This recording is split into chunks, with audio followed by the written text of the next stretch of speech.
Hindi man Hindi pwede. naman pwede Oo. yun. Kausapin po natin ang chairperson at chief executive officer ng Presidential Communication for the Urban Poor, si Yusek Michelle Ann Gonzalez. Yusek, magandang umaga po. Doris at Robert sa Tandem ng Bayan. Good morning.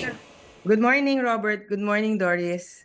Opo. Ma'am, bakit may nataranta lang ako? Bakit may demolisyon? Ano nangyari? Okay. Yung sa UP po. Actually, yung sa UP, this is an administrative case eh. So, sa ngayon kasi hindi pa to dumadaan sa PCUP. Opo, opo.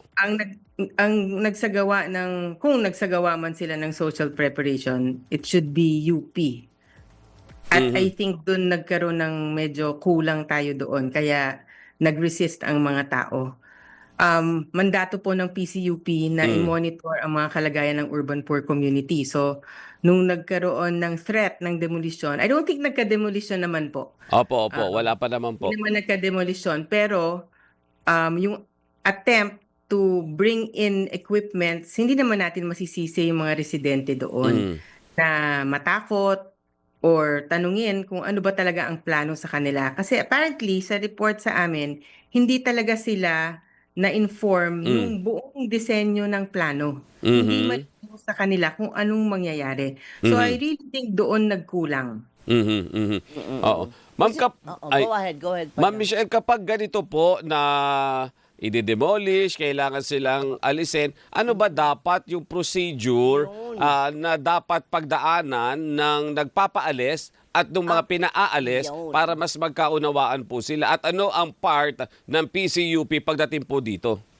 Okay. Dalawang klase ho yan ng demolition at eviction. Isa yung dumadaan sa korte, yung mga private properties. So meron po yung court-ordered cases, mga writ of demolition, eviction. Pinapasa po yan sa PCUP. And then pag dumating po sa PCUP yan, ang PCUP kasama po sa aming mandato ang magsagawa ng pre-demolition conference kung saan nag-uusap-usap ang mga stakeholders. Ngayon, nakasaad naman po sa UDHA, sa Urban Development and Housing Act, na kailangan mayroong adequate relocation ang mga affected families. At kung hindi pa po available yung relokasyon, ay mabigyan sila ng financial assistance equivalent to 2 months of the minimum wage. So yan, dumadaan po talaga sa PCUP yan. Pero pagdating po sa mga administrative cases, meaning lupa ng gobyerno o infrastructure projects ng gobyerno, hindi po yan dumadaan agad sa PCUP. Sa LGU po yan dumadaan. Okay. Dapat dumadaan yan sa Local Housing Board. Nagkakaroon tayo ng LIAC, yung tinatawag na Local Interagency Committee Conference na dapat nag-uusap-usap yung mga stakeholders. Ay, dito kasi sa nangyari sa UP, hindi pa po nagkakaroon ng LIAC dito. So that's why I think this is the cause of the problem. Hindi naging malinaw sa affected families kung ano talaga yung magiging disenyo ng programa, ano yung step-by-step process. Kasi kahit sabihin natin, ang report kasing nakarating sa amin is magfe-fencing pa lang. Even if we say na fencing pa lang ito, umpisa na to ng implementasyon eh. Opo. We cannot blame the residents.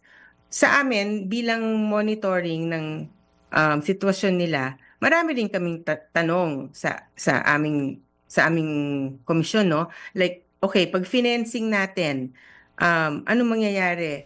Makukulong ba yung mga tao? Correct. Meron ba silang daanan? May ingress? May egress ba? Will this fall under constructive eviction? Kasi ang dami namin ganong kaso eh. Yung kinukulong yung mga tao para mapuwersa silang umalis. And then, paano yung transition houses nila? Okay, itatayo. Doon yung temporary homes nila. But apparently, it's not clear to the people. Kasi kung naging klaro ito, I don't think the people will resist that way.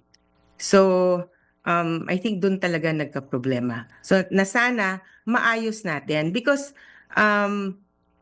tulad nga ng sinabi ko, I really commend Quezon City and DSUD for prioritizing this project kasi bihira ho ito eh. Yung in-city housing project, ito ang laging hinihiling ng maraming urban poor communities, no? So sayang yung pagkakataon na magkaroon ng in-city housing project. Opo, Pero opo. hindi natin pwedeng i-shortcut. Importante sa lahat ng development ay yung meaningful consultation. Hindi pwedeng FYI lang, hindi pwedeng orientation lang. Opo. Kailangan involved yung tao every step of the way. Kasi sila yung titira dyan eh. Ay, one more thing pala, hindi rin klaro sa mga tao kung sino ba yung beneficiaries ng housing projects na ito. Oo. So, and we must remember, mga kababayan natin tong mahihirap. Kung ano man yung structure ng bahay nila dyan, kung may tindahan sila dyan, barong-barong man yan, buong kabuhayan na nila yan. Pag inalis mo yan, wala naman silang pampalit niyan eh. So we cannot really blame them kung mag-resist sila. Kaya nga po, ma'am. Nang walang malinaw. Opo, kaya nga po, ma'am, ang unang question na lang dyan sa mga issue na ganito ay saan ang relocation? Saan nyo kami ililipat? Kasi kung kunyari tayo po ay mag-consultation, malinaw, magiging mas Opo. malinaw at magiging mas, ano ba ang Tagalog mo sa smooth? Mas, Smooth. Oo, Mas, smooth. Maayos. maayos at katanggap-tanggap. Yun, ang Opo. diskusyon po natin. Kung antemano, Robert, ay alam nila saan nyo kami dadalhin. Yes, malinaw po yung disenyo. Tsaka, Ma'am Doris, Sir Robert, this is a development project ha. This is not a danger area na dapat natin madaliin. I mean, yes, development, yes, minamadali, pero dapat tamang timpla.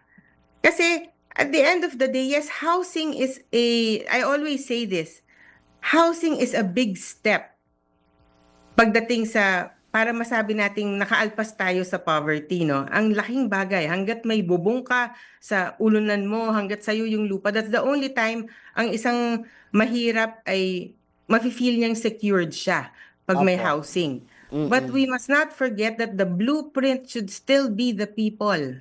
Sila muna. Hindi natin masasabing successful ang isang housing project kung yung tao sa loob hindi naging maayos. Correct. Yung komunidad. Because the community, the quality of the communities that we build now will be the quality of the communities of the next generation.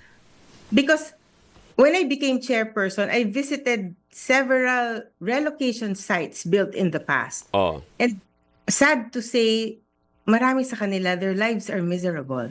Because basta na lang tinayo, basta na lang sila inilipat. Oo.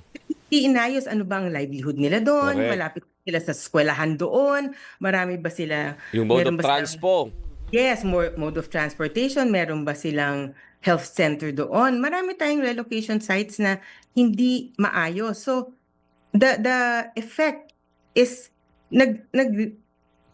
may ripple effect eh Oo. sa kabataan, Tama. may hindi nag-aaral na kabataan kasi walang pamasahe yung magulang. Diba? Sige.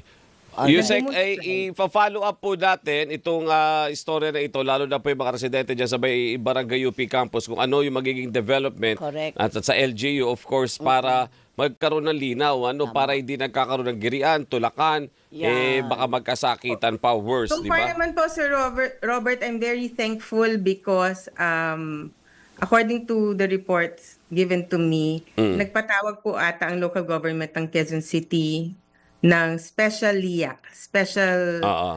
interagency Ayun conference. naman pala. Ayan. Kasama ang UP. Ayun, very good. Mabuti naman. Ayun ang And I aabangan think natin. DSUD will not move until maayos ng UP ito. Okay. Okay. Yusek, maraming salamat po sa Salamat inyong po. oras at paliwanag.